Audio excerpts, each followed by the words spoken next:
okay, maybe I'll give it a shot. You know what I mean? And I immediately fell in love with the way it was written. I've always kind of like, I felt like the way he describes the way things smell in the in-depth Okay, details. maybe I'll give it a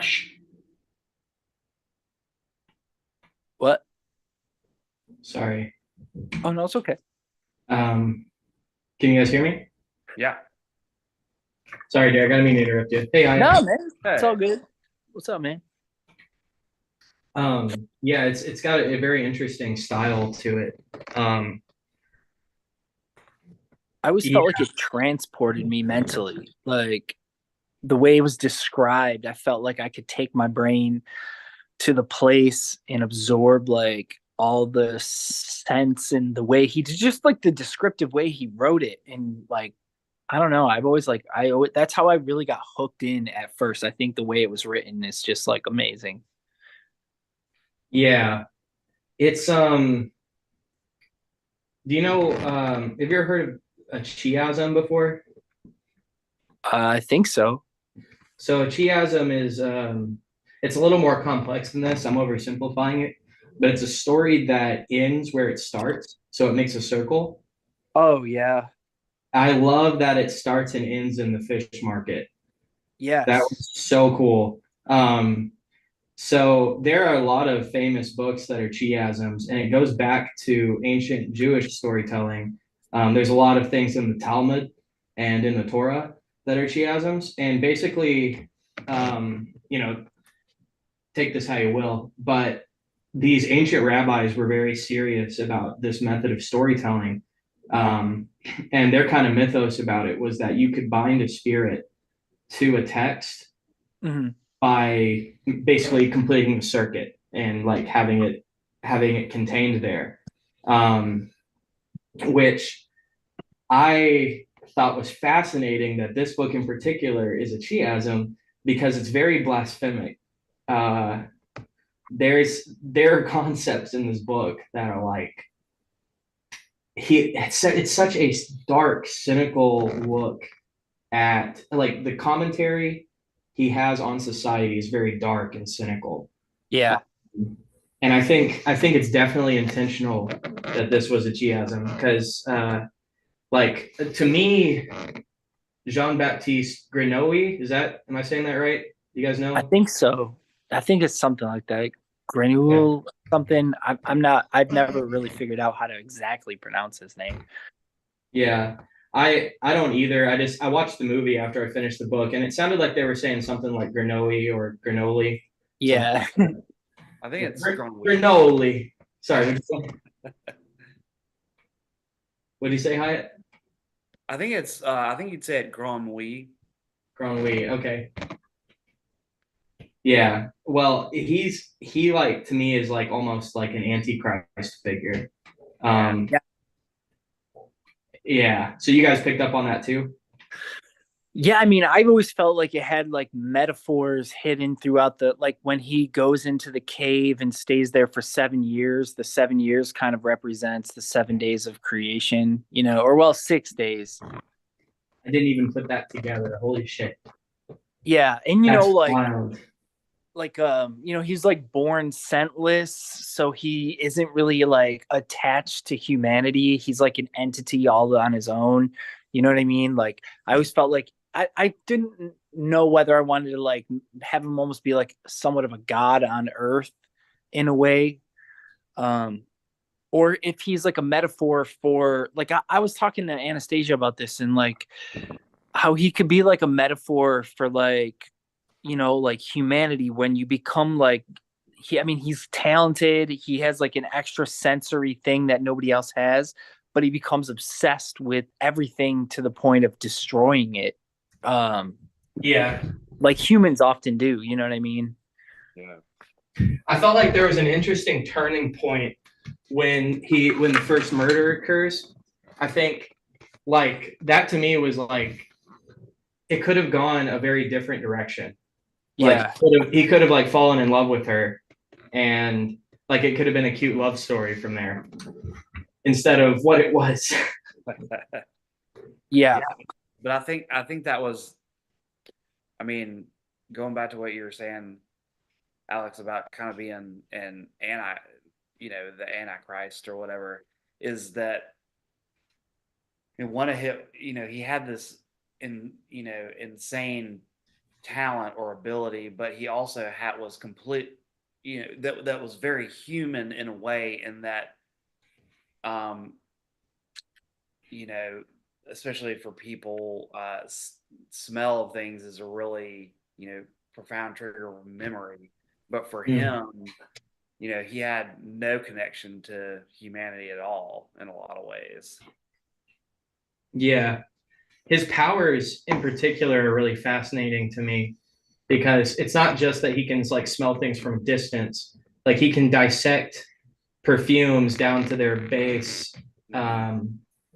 like their base at components, and also like the perfect recall of smells, like that we see that in the cave segment, which is actually one of my favorite parts of the book when he's in the cave, because he's like he has perfect recall, like a library. He describes it like shelves of scents in his mind, in like his mind palace that he can just pull from at any time. I thought that was super cool. So his powers go like so far beyond anything that's alive, you know? Like dogs have really great sense of smell, but this is like exponentially stronger than that. Yeah. Um yeah. It oh man. So also I feel like there's symbolism there somewhere with how he doesn't have a scent. I didn't quite figure out what the author was trying to get at with that, but I think maybe what I'm sort of touching on there is maybe he didn't have a soul because of that. Um, Yeah. yeah, there, Yeah. but yeah, like people have a smell, and he's the only one that doesn't. Like even that, like that's a crazy thing to think about because when he's in the cave, like like been wearing the same rags for like 7 years, so he should like be pretty rank. Yeah. It's a crazy book. I Um, yeah, go ahead. My bad.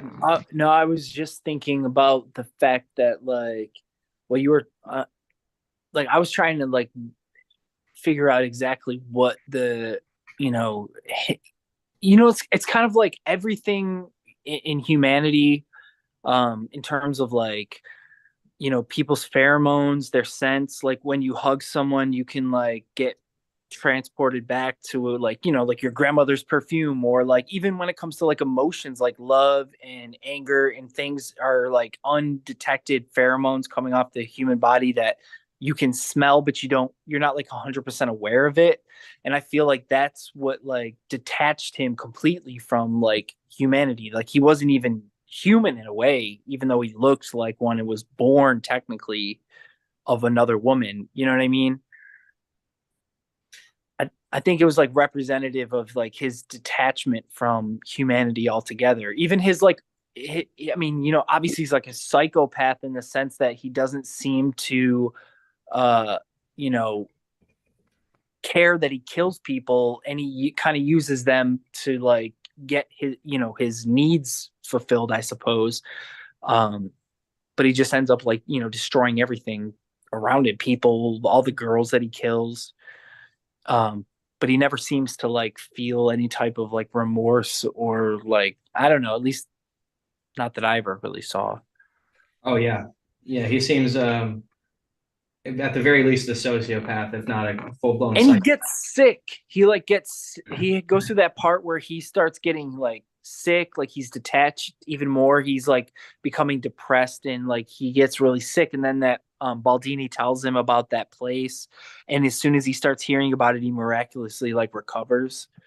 Yeah, Um, because he's like in despair of like, I've consumed all I have to consume, and then he's like, oh wait, no, I don't. So he all of a sudden feels like energized by that concept, I guess. yeah. It yeah. Something someone pointed out to me. I watched the movie with some friends of mine, which I loved the movie too. I thought it was very good. They they skipped some important parts of it, but I thought the parts that they did decide to portray, they did really well. Um, and when I was watching it with my friends, one of them pointed out to me, apparently in demonology, a common thing with demons is that they can smell metals like copper and iron in the earth. Yeah. And like he can smell things that humans wouldn't detect a scent from. So I really think what we're dealing with is that he is a demon. I think that's what the author is trying to tell us, at least at the very least metaphorically. Yeah. He's trying to paint this image of it like a demon among men. Um, yeah, it is. I did not expect it to be. I went into it kind of expecting like a murder, sort of like a thriller kind of thing. I didn't expect it to be so profound. And just utterly like twisted and um I'm interested to read some of Patrick Susskind's other works because he's a very dark person, and he seems to have a lot to say about humanity. Yeah. Yeah, I've never read any of his other stuff. I should have. I just never. I don't know what. I don't know. I should have probably. It's funny because I'm like, for some reason, the concept of him writing other books somehow escaped me. Even yeah, I think I loved this one so much. I just kind of like focused on it. I told Anastasia about it. I told like a lot of my friends. I was like, "Damn, this book is so good." yeah. It's a gem. This is among my favorites now. There's this curse where everyone he leaves behind dies, like as soon as he leaves. I thought that was interesting too. I love that this book doesn't take itself too seriously either. Like it's got like it's not super realistic. Like it's very fantasy based, um, which is like or almost like a parable because like the way shit goes down in this book is like so over the top that it feels like some folk tale or something. Yeah.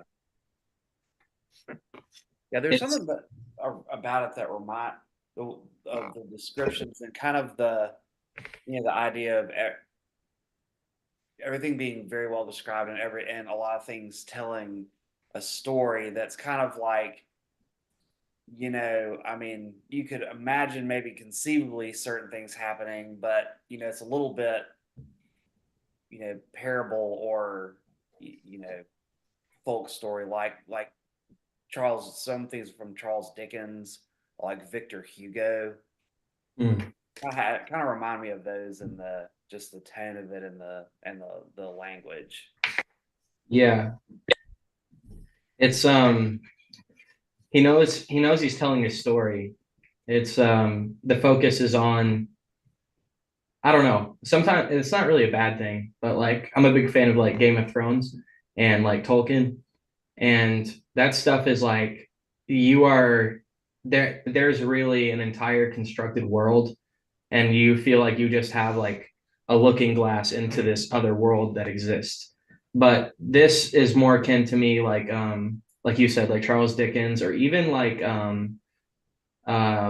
Wizard of Oz, where I specifically feel like there's nothing going on except what I'm reading. Mhm. Like this world disappears when you close your eyes, you know. Um, that's how I got from it. It's not really supposed to be like this whole expansive world. It's more just like a parable, a story. Um, I think a lot of stories that have like a meaning to them sort of follow that concept. Yeah.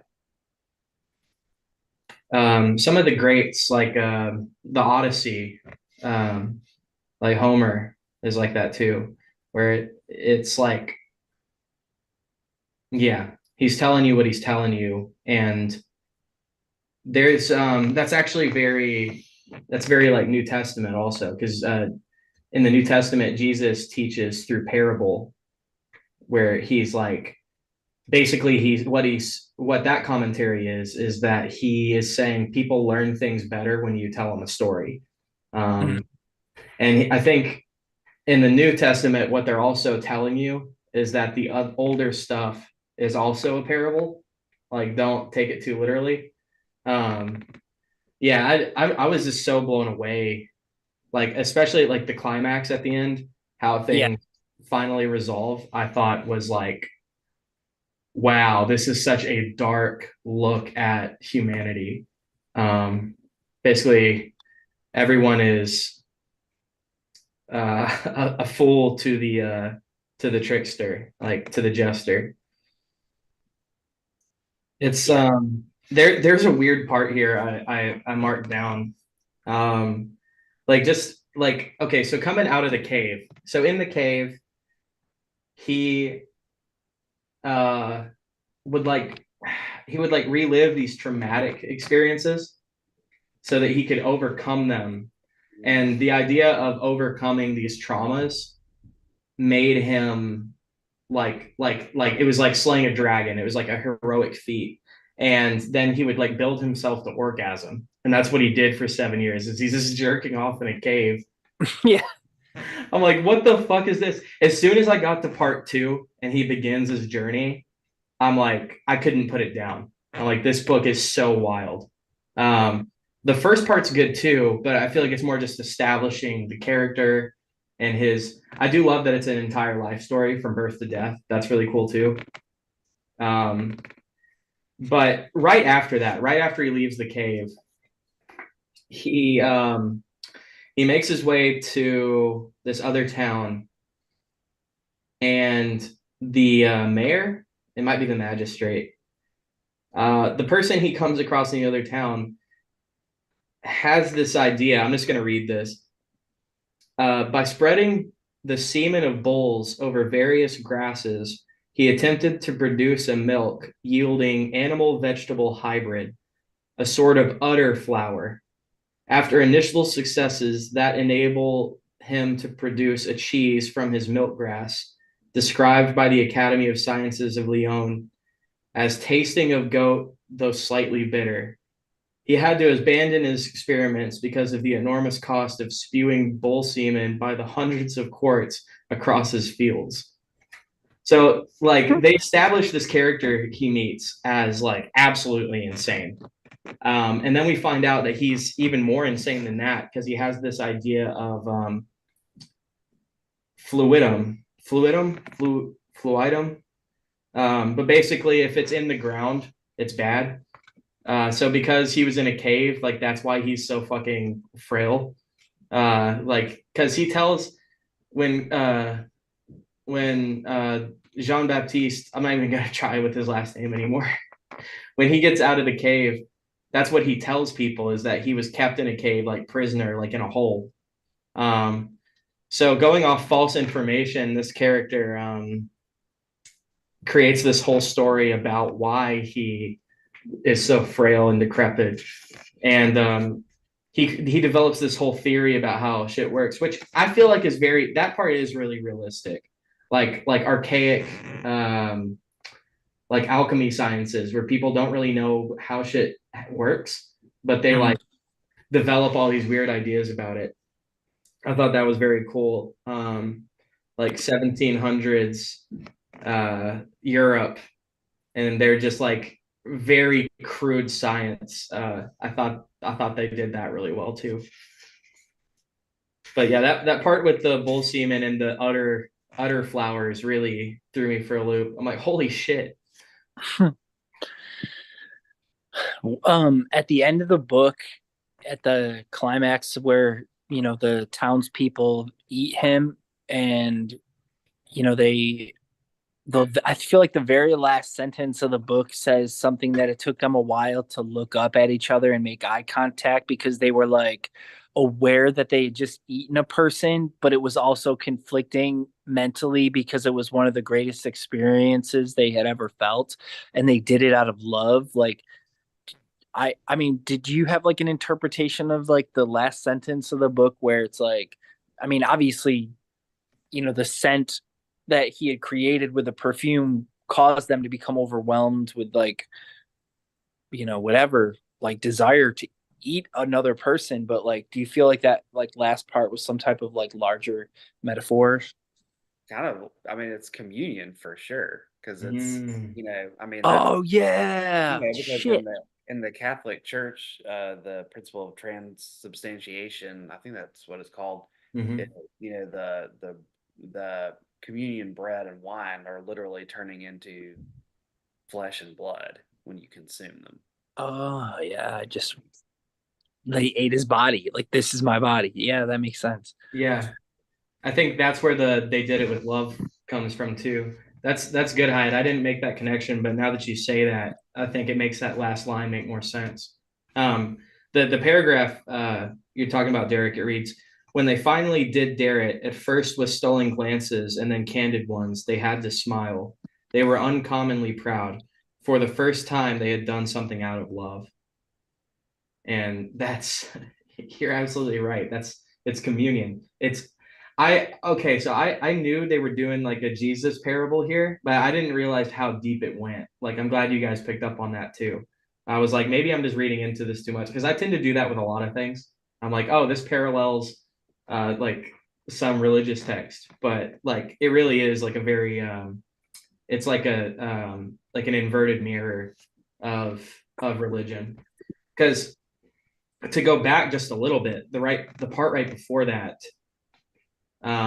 So just to recap, he uh he created a perfume with the scents of 25 different virgins that he killed, and Mm. with that he was able to make this perfume that made everyone like madly in love with him. And even though he was found and charged with the crime of the murders, whenever it comes to them killing him, he gets away with it. Which that's what did it for me, that it was a Jesus parable, because it's like the savior of man is killed, but it's like the killer of innocence is let free. It's like exact opposite. Yeah. It's so dark. Um, Well, the other thing I like about that last bit that's so dark about, his saying of, or his description of human nature, is that none of the people involved in, tearing him to pieces and eating him had ever done a single thing in their lives out of love. But Mm. the one thing that they did, or at least considered that they did, was tearing a person apart and eating them. Anyway, it's just, I yeah, don't I don't know, just kind of a very dark view of humanity that, you know, people just, bump along grasping for themselves, and that's it. That's the sum total of it. yeah. The cannibalism or anthropophagi of this like wicked person. Okay, so actually, let's talk about that. When he commits his first murder, I got that mark too. Um, it says he was uh like a somnophage or something. Like basically, he is sleepwalking, and I get the impression that he had very little control over what he did. Like he was overcome with this when he first smells the first girl that he kills. Yeah, here we go. Grenoe walked with no will of his own. At one point, the scent pulled him strongly to the right, straight through what seemed to be a wall. That's an interesting line. Grenoe moved along the passage like a somnambulist. So he really is like he's a slave to this desire. Um, so how evil he is not really clear to me. It seems like he's more sick than evil, Mm. which actually just raises some interesting philosophical questions about evil itself, like why anyone does anything evil. Yeah. But I thought that was really interesting that he doesn't really. I mean, it's not really implied. It really says here, Granoli walked with no will of his own. So he's not acting out of his own desire. I mean, it is his own desires, but he's a slave to it. So I don't know. It's hard. It's a hard character to deal with because he is very sick and troubled, and he had a very troubled life. But he goes on to be like this despicable person that you can't really feel any empathy towards. Um, I don't know. I just thought that was interesting. Yeah, it's like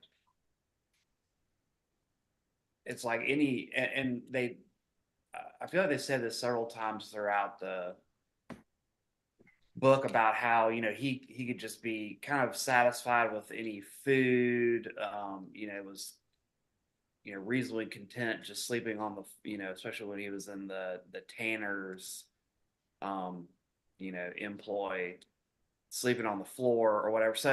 So he kind of had no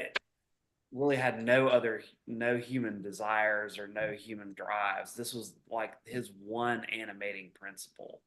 Like he wanted kind of nothing out of the world except for this, Yeah. which is interesting. Um, this kind of parallels the part I read earlier, but this says he was not out of his mind, which was so clear and buoyant. This is page 155. He was not out of his mind, which was so clear and buoyant that he asked himself why he wanted to do it at all. And he said to himself that he wanted to do it because he was evil, thoroughly evil. And he smiled as he said it and was content. How miserable this God smelled. How ridiculously bad the scent that this God let spill from him. So I don't know. This book kind of like it kind of contradicts itself. When he was younger, he was a slave to these desires, but at later on, he begins to own it. He begins to identify with those desires. He's not struggling against it. He's completely accepting of it, and he even calls himself thoroughly evil. Um, so again, it's I don't know. It's an interesting thing. I guess there's no redeeming this character because even though he did the first murder, it says he had no will of his own. Later on, he tells himself that he does what he does because he's evil. So being aware that he's evil and doing it anyway, I think maybe I mean that is evil to continue Yeah. it. I feel like he had like a massive like overall disgust for most of humanity, and he like there's like a whole section that I like marked off where he was talking about this girl that he had found, and how she smelled a certain way, and he um I'll just read you the part where he's uh but I'm just like highlighting the point where like the writer speaking from the point of um Grenouille or whatever basically has like so much hatred for humanity because they can't experience or understand what he does. So I'm just going to read like a quick part. He's like, in a year or two, this scent will be ripened and take on a gravity that no one, man or woman, will be able to escape. People will be overwhelmed, disarmed, helpless before the magic of this girl, and they will not know why. And because people are stupid and use their noses only for blowing, but believe absolutely anything they see with their eyes, they will say it's because this girl with beauty and grace and charm. In their obtuseness, they will praise the evenness of her features, her slender figure, her faultless breasts, and her eyes. They will say are like emeralds, and her teeth like pearls, and her limbs smooth as ivory, and all those other idiotic comparisons. And he basically keeps going on to say that humans will see something and think it's the greatest thing ever, but not understand that they're drawn to it because of a much deeper reason, which he believes is their like essence, their scent, their soul, whatever. And I think that's why he's so obsessed with this kind of stuff, because not only does he doesn't have it, but he thinks humanity is stupid because they don't realize that it has a lot more to do than with the superficial, and that humans are always just caught up with superficial things. Yeah, Yeah, and I actually kind of agree with that sentiment a little bit. What do you guys think about that part in particular? Because I think there is a lot of truth to, um, like, I don't know. I think if two people are attracted to each other, it's not really something they can control. Like that is pheromones, I think. Mm. And there's not so much you can really, like, say you're attracted to someone and they're not attracted to you, there's not a whole lot you can do about that. Like it just kind of is what it is.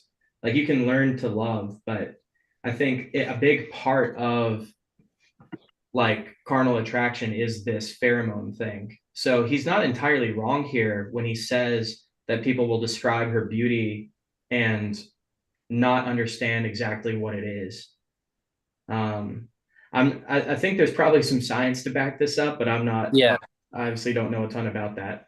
Well, I like the way that it's written in this book about how much he detests humanity and how stupid he thinks they are. It's almost like I don't even know, like that level of ego that sometimes if you know something that other somebody else doesn't, and you kind of like mock them for not being as knowledgeable as you, but maybe they just come from a place of ignorance and they just don't see it or understand it, and you're just so like outwardly like disgusted by their stupidity that you know what I mean. I feel like that's how he like talks, especially getting towards the end of the book. It just keeps getting worse as it goes along.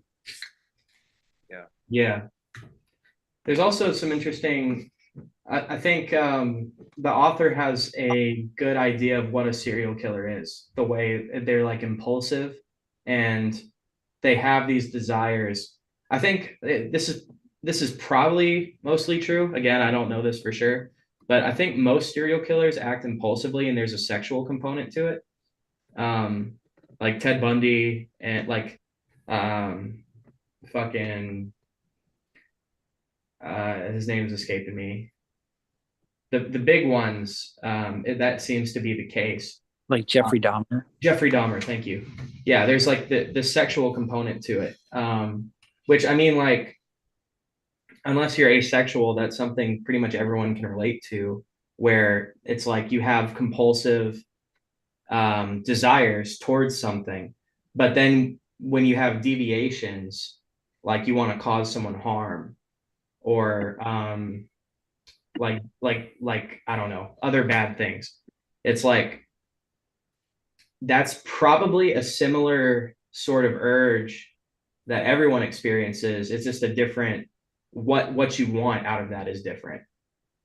So he's actually resisting, he would be resisting his nature to not act on these things, which you should resist your nature if that's what it is.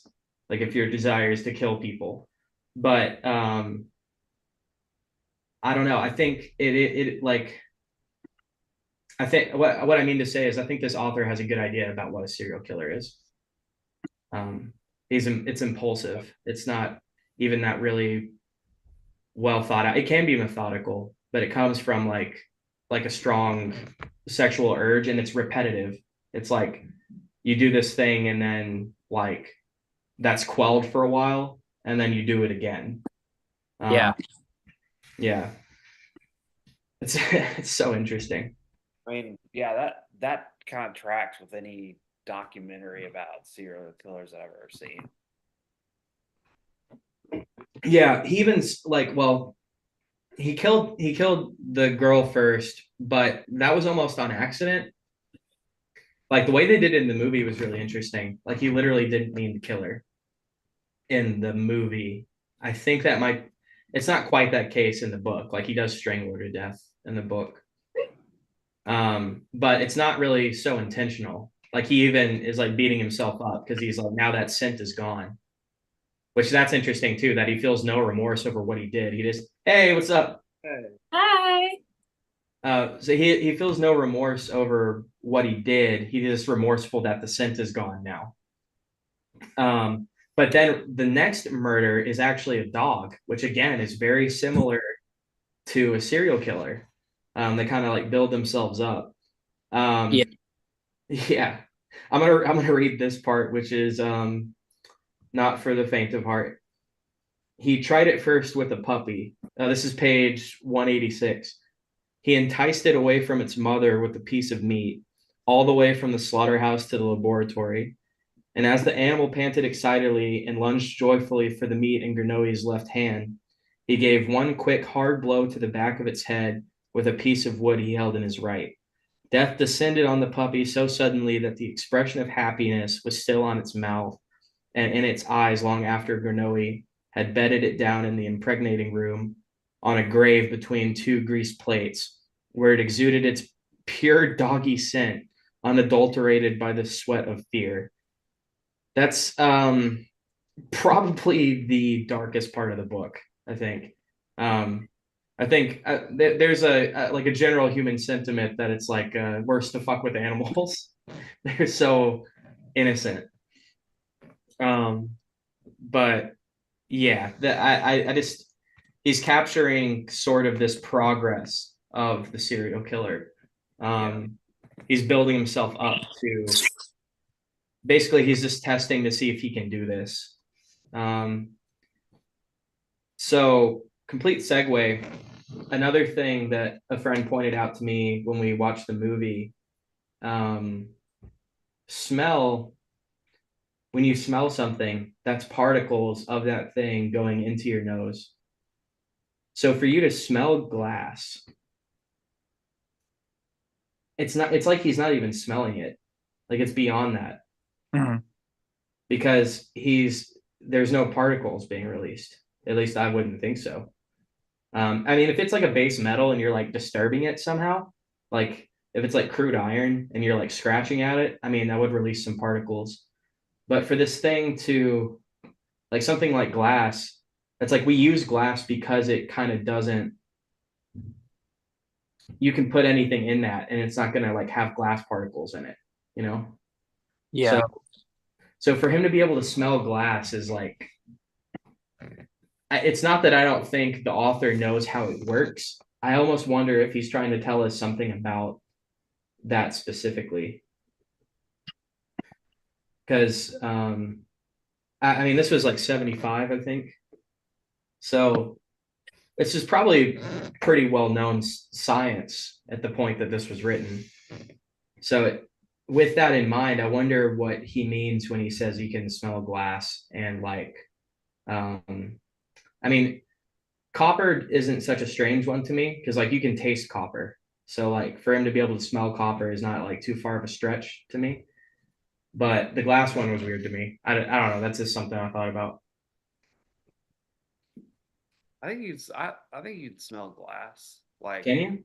dirt. Yeah. I mean, like I know and maybe it's something on it. Maybe it's something on it, like a detergent or something, but especially like an older drinking glass. There's a smell that it has to me. Okay.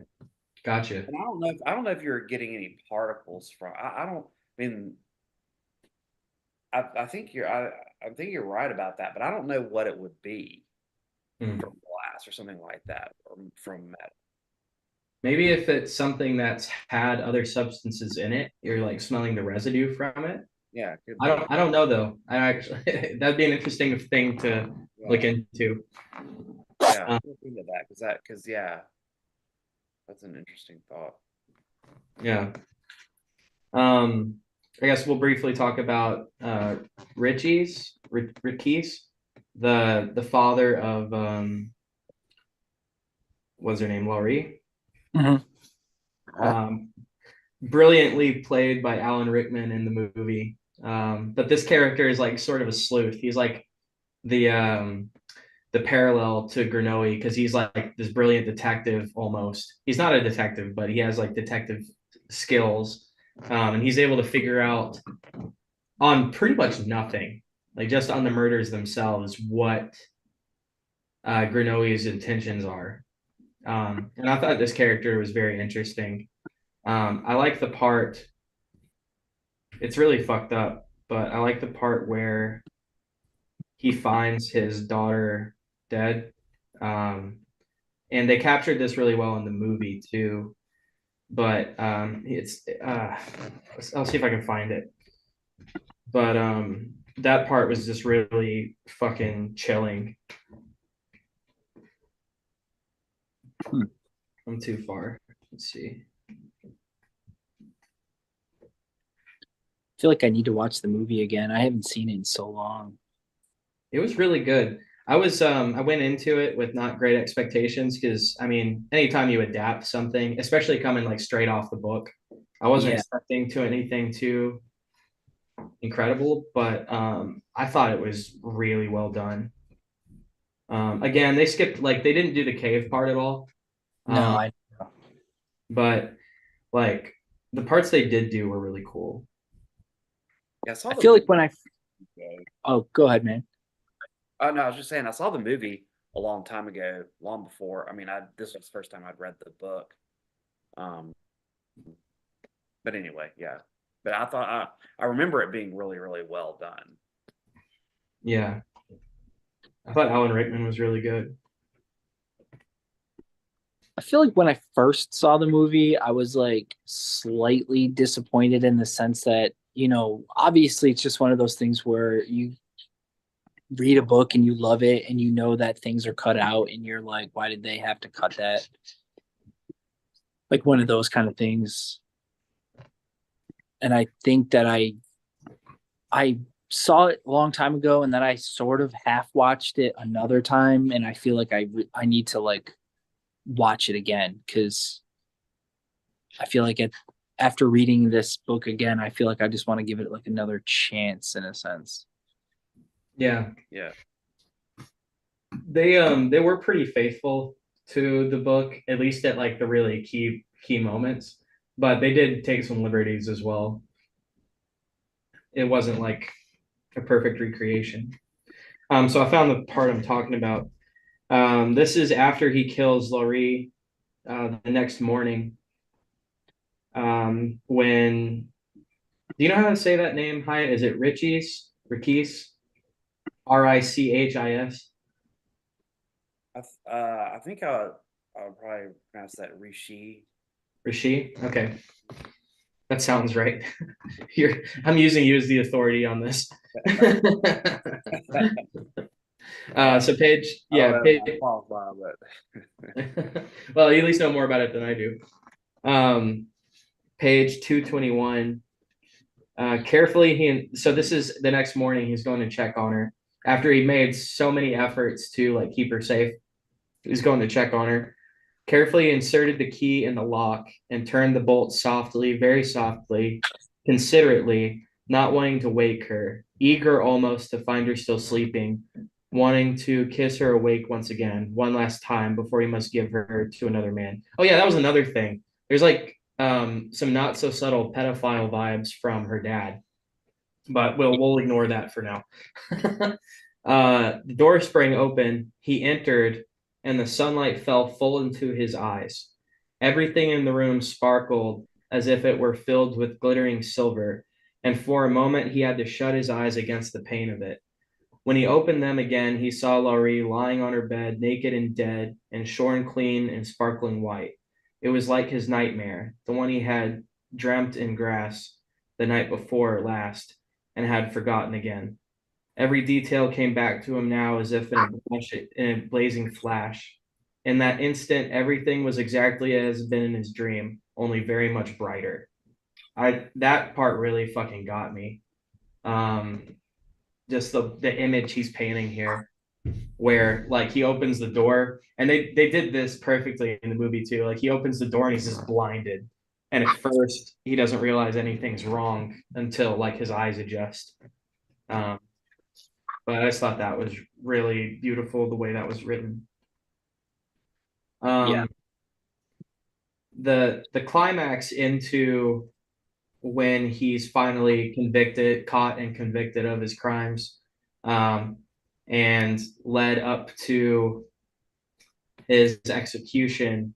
Um, that's where the book really climaxes. I thought that's even the priest that was there gives way to this orgy. Like no one, Like they go in deep detail about the orgy that takes place, and it's like everyone was completely disregarding any morals. Like high place ladies were taking place with like peasants, something they would never do normally. And then Mhm. after it, the next day, they're so ashamed of themselves that they literally block it from their minds. They just completely forgot about it. They're like, well, I don't know how to compute what just happened, so I'm just not going to. Uh, but yeah, those were my main points on Perfume. Again, I thought this book was really incredible. I am interested to read more of his books. Maybe we'll do another one on the book club sometime. But Yeah, um, yeah, thanks, Derek, for recommending this. This is in my top ones from that we've done on the show or just I've read in general. nice. Well, I'm glad you liked it, man. I have always loved it. I'm definitely down for reading more of his books. Yeah, I like weird books like this. Like, you know what I mean? yeah, it is. It's a weird one. I I love the blasphemy when he's calling God stinky. He's like, what a stinky little man. Next month, I've already started this one. It's really fucking good already. We're reading Ishmael by Daniel Quinn.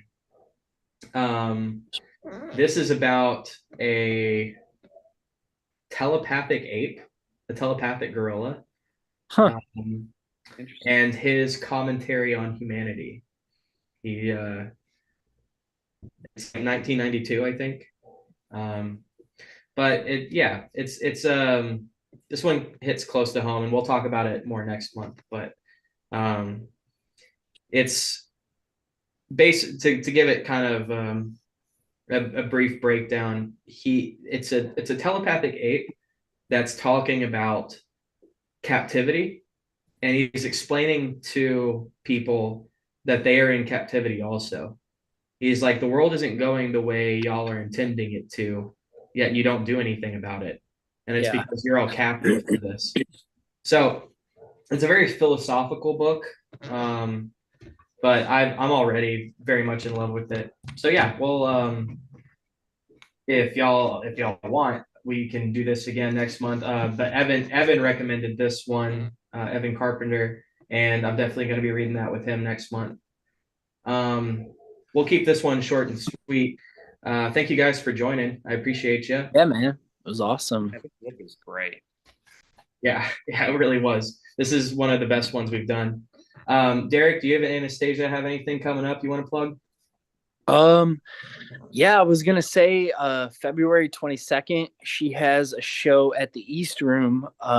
She's gonna be playing some new stuff, but there's a band that I found at a music festival called Metrics. They're from Portland, Maine. I begged them to come down here and play a show. Um, they're phenomenal. I mean, they're so good. And uh, you know, you guys should come. Anybody who sees this should come. If you two want, I could put you on the list. It's going to be a badass show. Even beyond Anastasia, the band Metrics, like they're the kind of band that I saw them at a festival and they were like they've never played in the South before aside from then, and it was like nobody knew who they were and there was nobody at their stage, and then they started playing and people packed and went nuts, and I literally messaged them and was like, you guys have to come back down here, and they're like, if you set up a show for us, we'll come down and play. So I'm trying to get as many people to see them as possible because they sell out every show they play up north, but they never play down here, so nobody knows who they are. They're so good. They're like blues rock, just they're just freaking amazing. Hell So you yeah. guys should come. Yeah, Oh yeah. As soon as the flyer was announced, I put it on my calendar. I'll definitely be there. sick, man. Yeah, and bring people if you want, but let me Yeah. know and I can put you both on the list. Okay, bet. I was But gonna come anyway, but sure. What venue? East Room. Okay, great, cool. Yeah, there's like only three bands. Thursday night. I try to make it just like three bands so that it doesn't become like overwhelming because I always try to get people to stay for each band. So I think if it's like especially for a Thursday or a weekday show, you know? I agree with you on three band bills. I think it's just easier to kind of take in what you're seeing and Yeah, not just worn out and overwhelmed. Yeah. exactly. Yeah. Yeah, Cool. I'm looking forward to that. As soon as it was announced, I'm like, oh shit, I can do that. So yeah, I'll be there. Um, Awesome.